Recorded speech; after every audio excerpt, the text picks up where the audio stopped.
Hey everybody, so today I'm going to give you a Lenormand reading. I've pulled 3 cards here. You have number 7 as the snake. You have number 6 as in clouds. And you have number 29 as in woman. This may be a collective message as a whole for everyone. It may be geared a little bit more towards the feminine, or as you resonate with the feminine within you. That doesn't matter who you are, or if you are male, female, or resonate with either of those. It does not matter. Also, feminine can be related to, intuition, creativity, emotions, relationships, or anybody who identifies with the role of femininity. And that's just with the woman's card, but there's a whole situation going on here. The snake deals with, complexities. The snake can be hidden motives, temptation. When you think of a snake, you think of people getting called a snake, somebody with situations, someone being sneaky, someone not always being straightforward. This could also be not being honest with yourself necessarily. It doesn't have to be someone being that way towards you, but either situation is possible. So it doesn't automatically mean betrayal. Just want you to know that this could be about, what you might be dealing with. There's also the clouds. Now, the clouds, immediately when I go to clouds, I think of fog. You can't see through the clouds. The visibility is very low here. So your clarity is not there.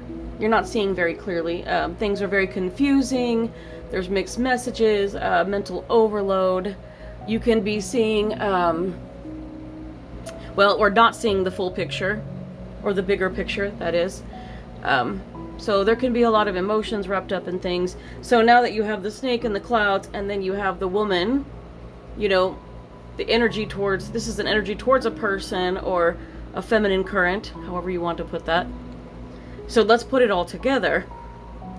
So this can be, when we look at these cards, the snake, the clouds, and the woman all together, there is something complicated going on here where there's a situation with the snake creating confusion and complications in your current life, things going on in the now, I'll say in the now, for those of you who have tuned in here. And this might be around your perception or intuition. So maybe you're not trusting your intuition as much, or you're being misled, possibly either misleading yourself, or you may have been misled by others, who aren't being as honest. It's either as possible, or all of the above. The collective may be realizing that, what looked to be true isn't necessarily true. Like, you may be missing the whole story. You may be only getting a little bit of it. So someone might be a little bit truthful, but you're just getting, a tidbit here. They're giving you a partial truth, but there's more to the story that you're not getting. You're missing out on. Oh, I just hit my elbow. No! Instant karma! Okay. I don't know what I did to deserve that, but... So, clarity is going to return, though. That's kind of what the clouds are saying. Those clouds are going to lift. That fog. I think of fog. So, the fog's going to lift, and you're going to get that clarity returning. But you got to pay attention to what's around you. Like, pay attention to your inner knowing, or that intuition. You have to trust your intuition. And that is kind of what those clouds is talking about. Trust your intuition. Because when you can't see, you have to trust yourself. Pay attention to your inner knowing rather than external noise. You're going to have to tune out all the crap around you.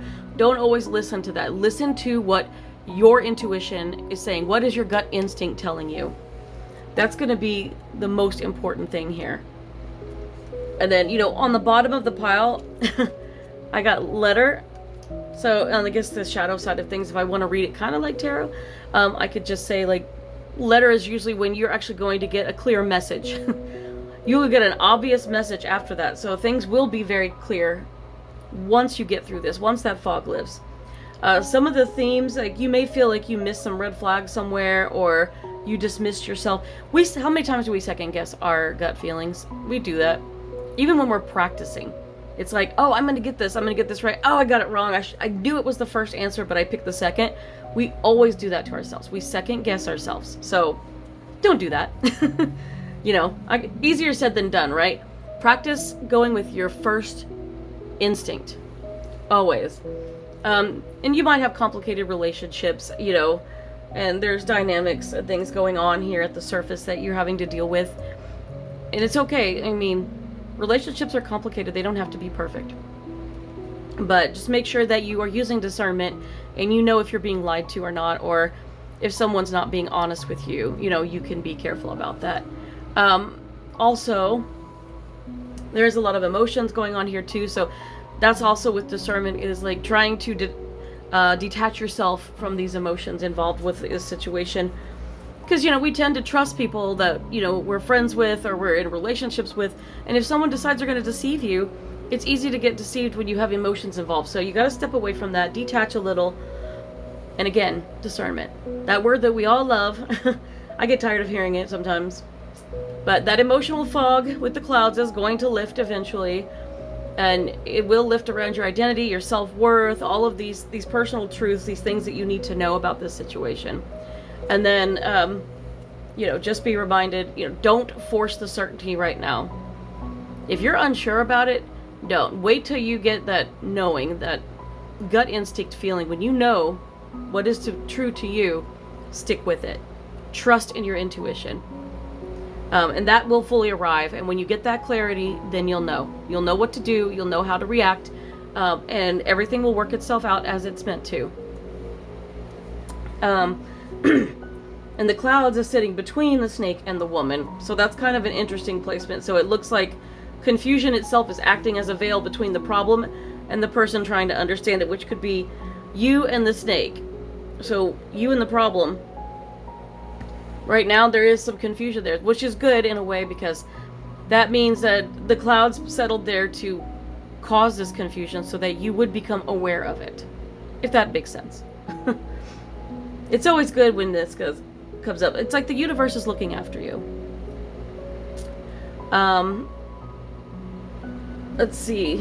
I'm looking at the numbers. Sometimes the numbers are associated, but some are not. I try not to associate them with tarot a lot, but they're usually associated with poker card numbers instead, playing cards. But they don't include that in this particular deck. It's very pretty, but this one doesn't have them. But once the fog moves and once it lifts, the woman is going to be stronger and very clear on the messaging that comes through. And you will be able to put down those boundaries. Everything will work it out.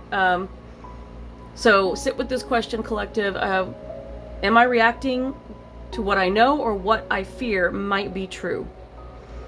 That's something that you can sit with. It's always good to question these things. So when the time comes, you can make a better decision based on what is occurring. So I don't know. I hope that helps, because every situation is different. And I know all of you, the snake is going to be different for all of you. And that fog was going to be similar in place. And as for the woman, if you are all represented by that feminine, by that intuition issue, that's part of your feminine side. Well, whether you're male or female, you're all dealing with this in some way. So whatever your situation is, I hope it works out for the best for all of you. All right? Good luck.